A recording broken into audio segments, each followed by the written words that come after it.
बिल्कुल, तो मुझे लगता है कि जितने लोग अपनी राशियों को लेकर परेशान रहते हैं कि भई हमारे साथ कैसा कुछ होने वाला है, क्या हमें करना है, क्या सावधानियाँ रखनी है, तो मुझे लगता है कि ये जो एपिसोड हम लेकर आते हैं, इससे आपको बहुत ज़्यादा राहत ज़रूर मिल जाती है।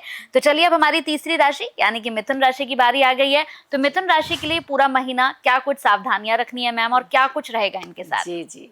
देखिए, मिथुन राशि की बात करते हैं तो बुध इसके स्वामी होते हैं। बुध की एक बड़ी कला होती है, कहते हैं ना एडजस्टमेंट किसे कहते हैं, ये बुध से सीखो ना।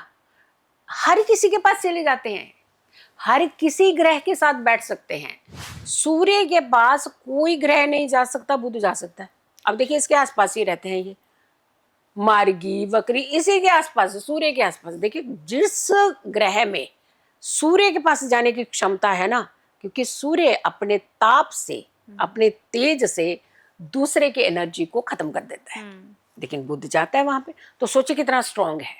एडजस्टमेंट बुध से ही सीखिए आप, और इन राशि वालों से ही सीख लीजिए। लेकिन कहते हैं ना, कई बार excess is everything is bad. जब बहुत अति हो जाती है ना, उनका मिस यूज किया जाता है ना, फिर वो रिटेलिएट करते हैं। और वो कब करते हैं? अगर मान लीजिए बुध उस समय राहु के साथ बैठा हुआ है गोचर में, या मंगल के साथ बैठा हुआ है, क्योंकि बुध वही रिजल्ट देता है जो साथ में प्लेनेट बैठा हुआ। फिर तो कहते हैं अरे ये तो बोलता ही नहीं था, अब देखो क्या कर रहा है ये, इसकी तो हमने कभी आवाज ही नहीं सुनी, बाप रे इतना तेज बोलता है ये व्यक्ति। तो यानी एक कहते हैं ना, एक किसी भी चीज का एक एक्सट्रीम होता है, एक्सट्रीम पार करते ही चीजें चेंज होने लगती है। लेकिन वो एक एक्सट्रीम तक शांत रहते हैं, एडजस्टमेंट करते हैं। बुध की अगर हम बात करते हैं अप्रैल तक, 10 अप्रैल तक खास करके ये कुंभ राशि में रहेंगे। आपकी राशि का ये 9th हाउस हो जाएगा। 9th हाउस में बुध धन का स्वामी भाग्य स्थान पर अच्छा माना जाता है। और उसके बाद ये सबसे ज्यादा इंपॉर्टेंट जो चीज है, कुंभ के बाद में ये मीन में ही जाएगा। और मीन राशि जो है वो आपके दशम भाव की राशि है। यहाँ भाग्य और कर्म दो ऐसे भाव हैं जहां पर बुध जो है ये अप्रैल के महीने में रहेंगे। गुरु आपकी राशि में ही मार्गी हुए। अब देखिए कितना अच्छा संयोग बना रहे हैं। एक तो नवम और दशम यानी भाग्य और कर्म दोनों स्ट्रांग हुए।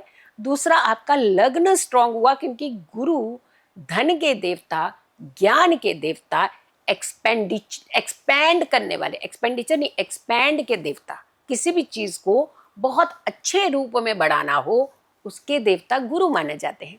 तो गुरु उस समय लग्न में रहेंगे। तो यानी जो रुतबा, जो स्टेटस, जो लेवल आपको मिलना चाहिए था, काम तो किया आपने, लेकिन वो लेवल से आप पीछे थे, कहीं ना कहीं लोगों की नज़र में भी आएंगे। अब ऑफिशियल वर्क में भी लोगों की नज़र में आएंगे, घर में भी कई बार जो बड़े व्यक्ति होते हैं उसे मान सम्मान जब नहीं मिलता है तो वो क्या करते हैं कि अपने दिल को थोड़ी सी तकलीफ देकर के ना चुप शांत हो जाते हैं। अब रिटेलिएट तो कर नहीं सकते क्योंकि उम्र बड़ी है। अब बड़ी उम्र का व्यक्ति चीखता हुआ भी अच्छा नहीं लगता, तो अगर वो कुछ रिटेलिएट करते हैं तो वो बाकी लोगों को पसंद नहीं आएगा। लेकिन अगर वो चुप खामोश हो जाते हैं तो वो अंदर ही अंदर से एक तकलीफ में जी रहे होते हैं। तो गुरु इस समय आपको भी सपोर्ट करेगा कि जो हमारे बड़े हैं घर के, उन्हें भी एक मान सम्मान के दायरे में लेकर के आएगा, क्योंकि ज्ञान उन्हीं के पास है। और ज्ञान हम लेना नहीं चाह रहे, ये कमी आज की युवा पीढ़ी में या फिर कुछ बच्चों के अंदर है, बड़ों के अंदर कमी नहीं है। अब आ जाइए थर्ड में केतु, तीसरे भाव का केतु जो होता है वो पराक्रम, आपकी मेहनत के ऊपर क्वेश्चंस कर रहा था। अभी तक काम तो आपने सारा किया, क्वेश्चंस मार्क कर रहा था, डार्क में रख रहा था, आपकी उस प्रतिभा को निकलने नहीं दे रहा था। कभी आप वैसे नहीं दिख रहे थे और कभी आपके आसपास के लोग आपको दिखने नहीं दे रहे थे।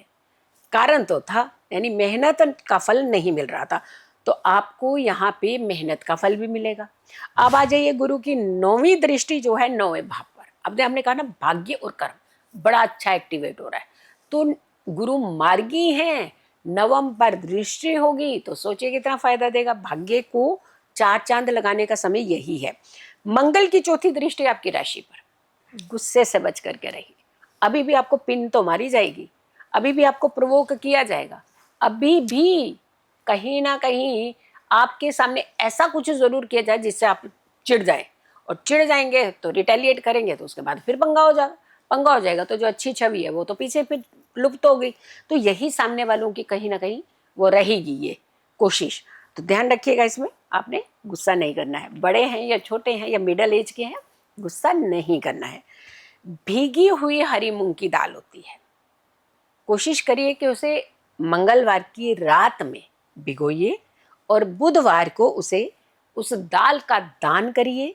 किसी भी आप धर्म स्थान पर, किसी भी ऐसी जगह पर ज़रूरतमंद लोगों के बीच में, या फिर आपको लगता है कि यहाँ कहीं भी नहीं आप कुछ कर सकते, तो पक्षियों को भी आप ये दाल डाल सकते हैं। तो आपके लिए अप्रैल का महीना अच्छा रहेगा।